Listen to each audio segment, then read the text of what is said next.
జగన్ నిర్ణయానికి ప్రాధాన్యత ఇచ్చి ఆగిపోతారు.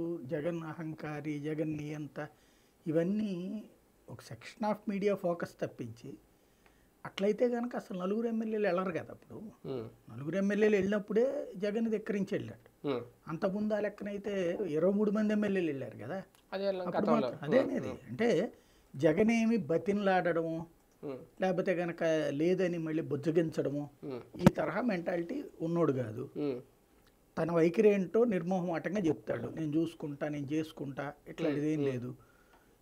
100 సార్లు నాటకాలు ఆడి మెంటాలిటీ లేదు అతని దగ్గర. గమనిస్తే రాజకీయ పరంగా గమనిస్తే ఇప్పుడు వాళ్ళకి నలుగురికి అప్పుడే నాటకాలు చెప్పచ్చు కదా.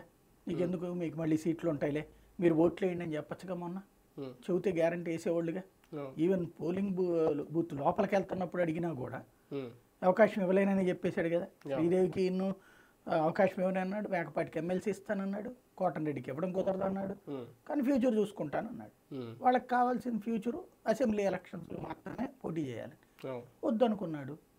ఇప్పుడు పోనీ వాళ్ళకి అతను లేదని చెప్పి శ్రీదేవికి కానీ లేకపోతే మేకపాటికి కానీ వాళ్ళు ఏమైనా ఇచ్చారా? ఈవెన్ ఆనంద్ కూడా ఇంకా తేల్చలేదు.